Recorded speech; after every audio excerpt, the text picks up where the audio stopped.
How you doing, guys? This is Dr. Sai, Specific Chiropractic, NYC. So in this video, we're going to talk about lockjaw and how we take care of it. So, clue us in, okay, how long you been having this lockjaw and how to start it?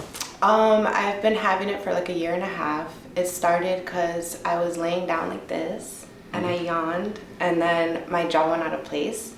And ever since then, I've started having it clicking and then it progressed into lockjaw. So now I'm full on, like, can't open past 2 fingers. It's like pretty bad. Okay. Yeah. Well, it's not severe lockjaw, which is a good thing. Thankfully. Okay. Right, yeah. but still 2 fingers worth? No, that's not fun. Okay. Yeah, it's not fun. All right, so we'll take a closer look on that fella, okay? And there's other things we covered on the consultation, so a bonus for you viewers over here, okay? So, tell us what's been going on with the sinuses. Okay. The septum. Yeah, so I have a deviated septum, which I found out actually recently that I have that. But I've been having, since like 2018, influx of like sinus pressure all over my face. And I had to get allergy shots and I developed asthma when I was 21. And I guess that's all from, I don't know, you tell me.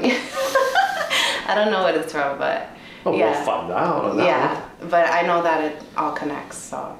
Okay, and the last bonus is the, I forget what they call that, the hiatal hernia. Hiatal hernia. So also when I was 21, I developed a hiatal hernia.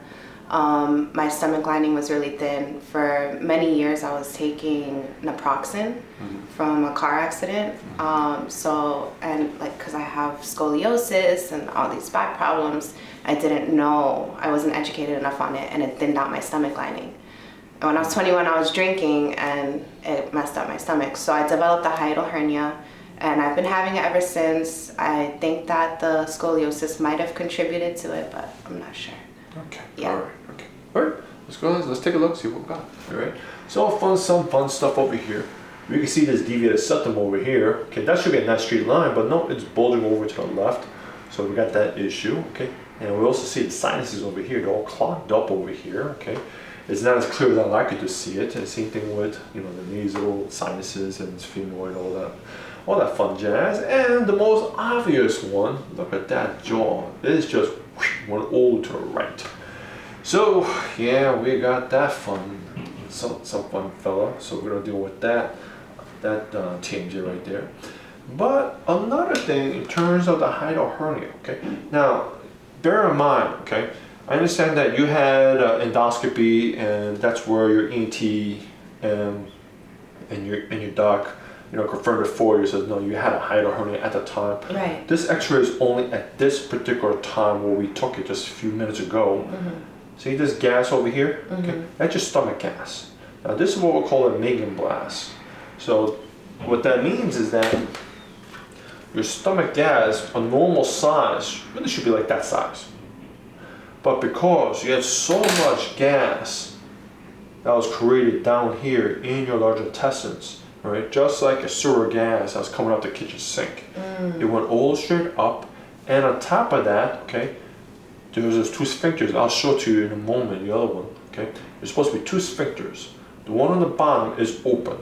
That's why the gases went up into the stomach and got trapped in there. Okay. And when it becomes big enough, all right, it can push the stomach and also the gases in your belly pass through the diaphragm.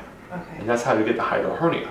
Oh. At this time, okay, because of where I see the stomach and you see this arc over here, okay, Yeah. it's below the diaphragm. So at this moment, you don't have a hiatal hernia. Okay. But I understand it does flare up on you and you could feel it over here going up and down from time to time. So whenever this gas blowing happens a little too much, it'll push all the pressure, push that stomach back upwards. Right. All right? Okay. That's what the story with that fella. Now, in terms of biomechanics, okay, how did this, and also you mentioned the car accident you had, how it all contributed to the TMJ? Well, it comes down to how your spine is rotated, okay? So if your spine is rotated like that way, okay, what's it gonna do to your entire spine? If you're rotated like this way, we're not gonna walk this way, correct? The head, no matter what, has to be centered and leveled. So if you're twisted up so much and your head had to rotate so much this way, and you took a little more additional pressure, just like the final stroke brought the camel's back by leaning on this side, okay, what's it gonna do with the jaw? Right. It's gonna knock it out. Okay. So wherever that atlas goes, okay, that misalignment, and in terms of upper cervical, your jaw is gonna follow suit, right? Just like anything else, if this whole body is rotating this way, the rest of the body is going this way too. Right. Right? So then we have to trace it out. It says, okay, so we have an anteriority on that side, on the atlas. That means your whole time, the atlas is somewhat straightforward this way, okay? And then to compensate, your jaw had to go opposite direction. So what made that thing rotate all that way? Then we have to keep on tracing, right? So keep on tracing like this way, then let's keep on following it. Keeps on going this way, and it goes that way. Yeah. So if it goes down that way, then we keep on, and it keeps on continuing. Then we take a look at this pelvis. Where's this line? This is your gluteal fold line. Normal is supposed to smack in the middle. It's way off to the left. So that helps confirm this. Is like, no, your pelvis is way over this way. And to compensate for that, your body twists so much like this way. Oh my gosh, yeah. Yeah, right? Yeah. But what makes also things, another curveball is the fact that your fifth lumbar vertebrae, it's doing what's called sacralization. When we take a look over here, this fifth lumbar vertebrae, see this transverse process and the mammary process? Okay. On this normal one, it's unique and it's individualized and it's separate. It's not connected to a joint. Okay. Okay. Over here, your right side is clear. Yeah. Your left side, see there? Yeah. That's a joint. Wow. So this left side over here is connected to your sacrum. Was I born like You were born that way. Okay. Okay. Yeah. So therefore, what's going to do is it's going to make your ability to adapt and rotate much more harder on that left side. Okay. So in other words, you are already predestined to start spinning up, and that's why I explained why you had this scoliosis going on since you were a little kid. Got you. All right, because of that fella right there. So now, the strategies with this case is going to be, no, we have to address it right down to the root cause of the problem. And that's going to be, I wouldn't be surprised if I examine you, it's going to be this left hip over here. And it's been there for, pretty much your whole entire life over here. This, okay, the fifth lumbar itself, I wouldn't expect it to be a problem. Okay, it may. Also double check on that. Okay. But this fourth lumbar vertebrae, okay, it's not compensating properly. So this should be a problem that we need to address. Okay. Right? Now, this is also going to be like a 2-for-1 sale as well. This fourth lumbar is also controlling your function to your bowels and your large intestines. So if this conveyor belt, if the intestines is not pushing down the food down to the to the total complete back end too well, and slows down, it gives your natural bacteria and yeast, okay, over there, the time to start breaking down even more foods, okay? Because even though when we pass stool, there's still 5 to 10% nutrients still left in the stool, Right. okay? So therefore, okay, since the bacteria and yeast is still breaking down the nutrients in there, the byproduct, gas. Okay. Bingo. So whenever this conveyor belt, your intestines start slowing down that motility over there, right? That's how you get all this buildup of gas, and then boom, that's how you get the hiatal hernia. Okay. Right? That's the buildup of that. Wow. So we have to take a look what's going on here. Okay. The sixth dorsal over here, I'm going to take a closer look at that one because that's going to help close down the gates over here, the sphincters. Beautiful. Okay, I'll explain that in a moment over there. We got the side slip over here. Okay, so this side slip is again coming from there. Too much rotation from there. Okay, from the pelvis. If it's going like that way, okay, no choice. Everything else is going to twist, and that fellow over here is taking the brunt. So we got a little side slip here, side slipping here, more side slip. So I'll just side slip a little bit here too as well. And then we're going to take a look what's going on in that sixth and fifth. But most likely that sixth cervical over here, we have to address that fellow over there to finally take out the rotation, because this is PRS. Okay, it's going to take out the anterior rotation of the atlas. Wow. And that, finally, you may notice a significant improvement from the jaw without even adjusting the jaw yet. But because it's locked, okay, because it's a posterior superior TMJ on that side, no, I still have to set it. Okay, So again, after we address the rest of your spine, I wouldn't be surprised we experience quite a bit of difference in that jaw alone. Okay, great. Okay? That's what the answer is. We have 2 sphincters over here. Okay. Now, if this sphincter, okay, if there is a problem with the nerves from here, if you have a problem over there, there's going to be a neurological problem over here. And if this gate over here is open, okay, once again, like a sewer gas, everything's going to back up and go and get trapped here. Now I know for that moment in that x-ray, this sphincter is working properly. Why? Because if it wasn't, all that gas passed to the stomach out and you burp it all out. Okay, do you burp a lot or not really? Not that much, no. It's not a problem that I have. And what about heartburn? Do you get heartburn a lot or not really? Sometimes. Sometimes, yeah, okay. but I do get backed up in the stomach, like I feel tender And in my bloating, stomach. gas. And bloating, right, all of Gotcha, that. gotcha. So, sounds like this fellow over here is a little trouble trying to keep it closed. So we got that aspect of it. Also, the nerves over here, see over this one, okay, controls also your large intestines, okay, and also that sigmoid colon over here as well. So therefore, once again, if this conveyor belt slows down, gives the bacteria and yeast more time to break down the food, byproduct more gas, backs up, gets trapped in the stomach, and boom, hiatal hernia.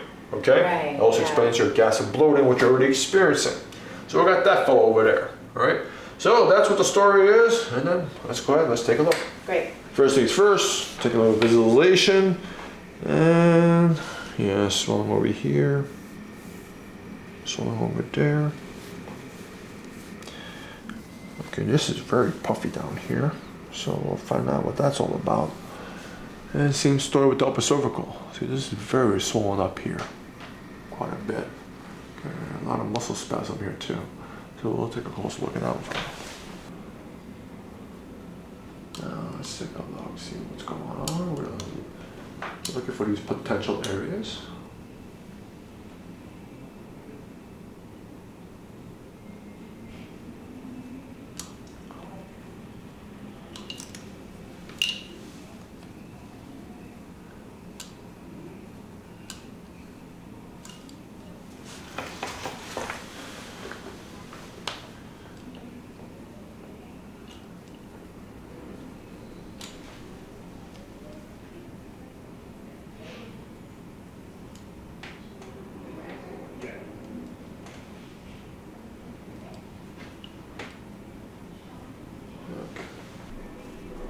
Tender right there? Yeah. Yeah. Okay, that's not moving. Oh, Yeah, that's a that big. hurts the right side when you do But see, that. here's the that thing hurts though. too. This is moving just Yeah. fine. Yeah. This is a brick wall. That's not moving at all. Oh my gosh. Yeah. Now I'm gonna check your sacrum here. It's moving decent. Feel that right there? Yeah. That's not moving to a line. That's that fourth lumbar. Yeah. See the fifth? That hurts. It's moving Oh, decently, that hurts. but this one's not. Oh.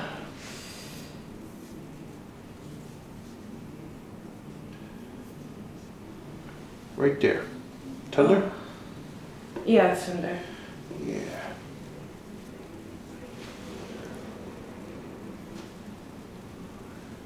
Well, that's not moving to Yeah, a that's line. feel okay. Oh, that hurts. That's what I'm saying. That's a problem right there. Okay, sit back. Yeah.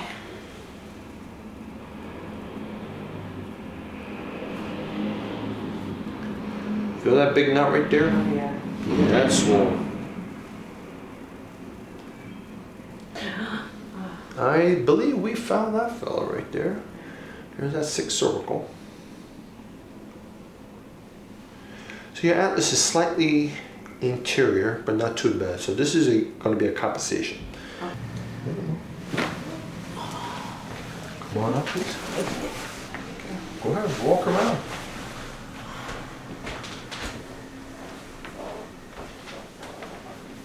That's good. Tell us, what's different in there? I feel taller for some reason. But it feels, I don't know. It feels more stable. Okay. Yeah. Well, part of the reason why you feel tall is because you were listing down on the left side down, and by adjusting biomechanically, by addressing that left, external rotation of the hip, it levels things out like this one. So that's why you feel a little bit taller. Yeah. Next part, try the jaw. How's the jaw itself? Oh yeah. Yeah, it got open more. How much more would you say? A little bit, like a centimeter. Maybe even more than that. See? Magic. Yeah. Didn't even touch your jaw. Yeah, not yet. See, I don't know what's gonna happen. No, that's why it's important. See, that's how important that the nerve function on the atlas alone. So we just gotta keep untwisting the rest of your spine, keep on working on that jaw. Okay. Pretty nifty, right? Yeah.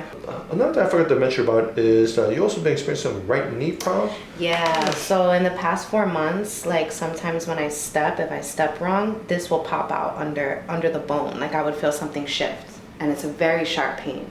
Like 1 out of 10, I would say like a 9 of pain. It just makes me scream, and I can't put pressure on my foot at all if it does that. Gotcha. Well, how's it now? Right now, it's okay. Excellent. Come on up. Okay, walk around. It's crazy that I feel so leveled. I usually don't feel this level. Good. Yeah. Because that fourth lumbar, that nerve is also responsible for supplying nerve function to your pelvis as well, so making things a little more level there. Okay, yeah. Any other difference you notice right now? I feel a little less pain. I feel like straighter right here in the middle. Good. Yeah, I usually feel a little tilted. How's the belly feeling right now? My belly feels okay. Any difference you notice in gas or bloating in there? So actually I do feel different in the bloating over here, in like this area. Okay, that's good. Yeah. How much difference would you say? I don't know yet. I feel like I need a little more time, only because I actually have to use the restroom now. So I do feel like a little, maybe there's some movement in there now. Do you have any trouble doing squats?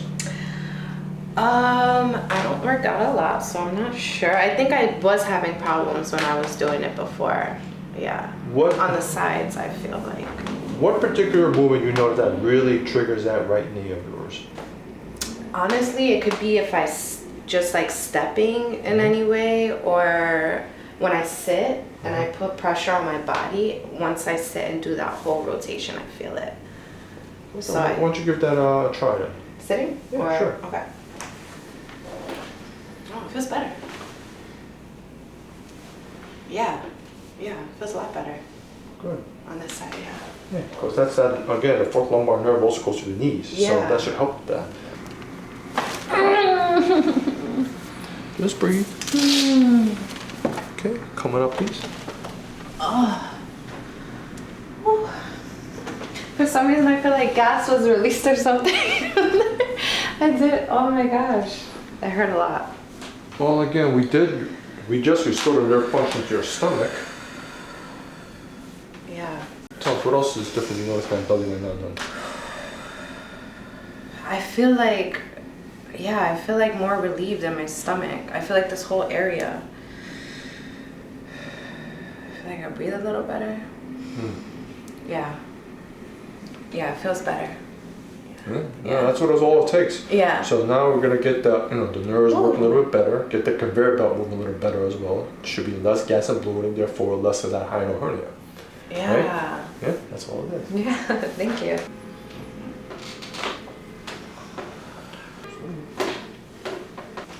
I don't know, I just still feel so leveled now. It's so weird. I still feel some pain here, but I don't know if it's the muscle or... Well, your body's readapting, okay? So now, go ahead, check the jaw. Oh my God. Yeah. Yeah, I can open it more. A lot more. How much more would you say right now? I would say like almost an inch. Good. Especially on this side, I feel it's more, I'm able to open it. Excellent. No, both sides actually, yeah. Right, open, close. Okay, so this is completely locked up. Yeah.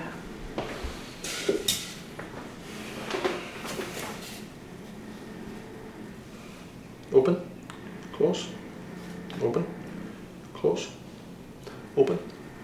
close, open, close, open, close, open, close. Close. Open, close. No, slowly close, open, slowly close, open, close, open, close, open, close, open, close. Okay, now we're gonna get the other part. Open, close. I know, open, close, open, close, open, close. There it goes. All right, stand up for me, please. Okay. Now give that jaw a try. Oh, wow. I haven't been able to open it that much in a long time. Ah. Wow. It still hurts because like I know there's a lot of inflammation there, but I haven't been able to open it like this. But I could feel even like my face shifting back straight because it was opening to the right more before. Mm-hmm. Yeah. Wow. Wow. Yeah, so we definitely gonna need you to ice on both sides, okay? Because it's very swollen in there, as you could allude to. So we have a left deviated septum, and yes, we do. See, it's not moving here at all. So I'm gonna put the nasal bones out too. Okay, so I'm gonna set this one first. Okay, just breathe. I know. I just did a deep set on the septum itself. Now we set the nasal bone. Okay, see, because it's not moving this way, so we're gonna set that one. There's that bone. Now this is gonna be a little tender over here because see, both your sinuses are clogged up, and we see that on the X-ray. So we're gonna set this one first. There's one. There's another one. Both your frontal sinuses are clogged, except this one's more. Just a little bit. See, you know, okay, that left side's clogged. That one. A little more. There he goes. Okay, come on up. Okay. Thank you. Yeah, it's gonna be some post-nasal drip there. Go ahead, blow what you can. Okay, you can throw it in there. Do you need another one? No. Oh, you can stand it now. Okay. Tell us, what's different? I feel like, I don't know, I can't tell. My breathing is better.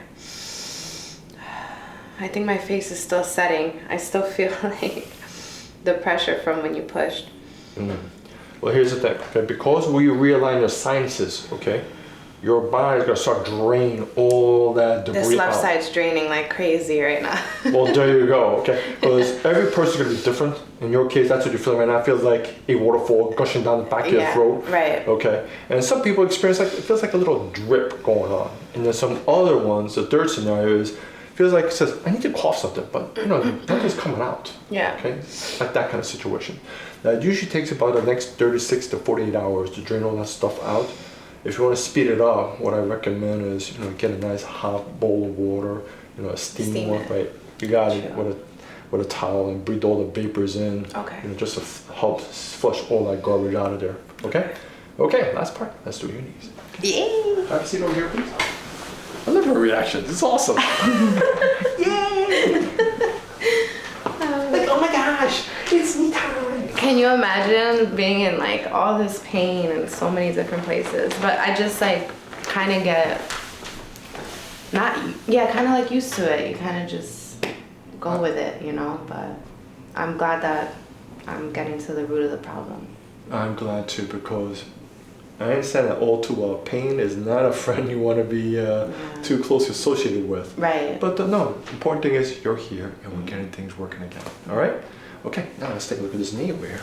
So, according to that X-ray, what I'm seeing over there, so we have a little lateral open wedge on the lateral side.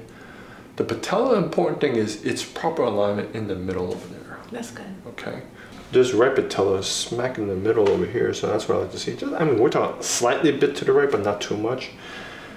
But this one looks like, I believe, it's compensated from that left hip, so that's why it looks more rotated than it should. So I'm not too concerned about this fellow over here.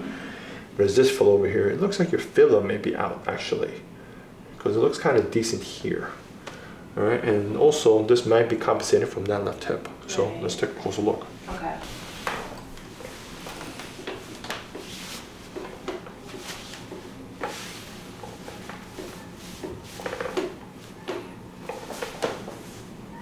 Yeah, fibula's a little bit out. Oh, yeah. Yeah, actually your patella is slightly out, not too much. Let it go. Ah! Breathe. Oh my gosh. Ah. Yeah, this fibula still needs a little help. Just a little bit. Oh, that was nice here. Okay, go ahead, walk around.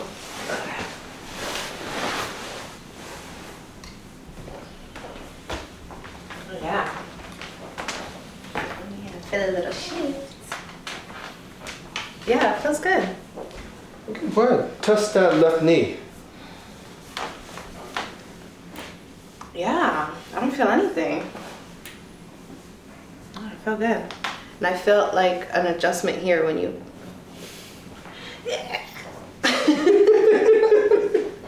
Okay, so we got your deviated septum, the hiatal hernia, the gas bloating. The gas bloating, and the right knee. Okay, and the TMJ. Anything else? I think that's it for now. All right. Yeah. Well, keep up with the homework, and we'll see you next time. Thank you. Oh, you're very welcome.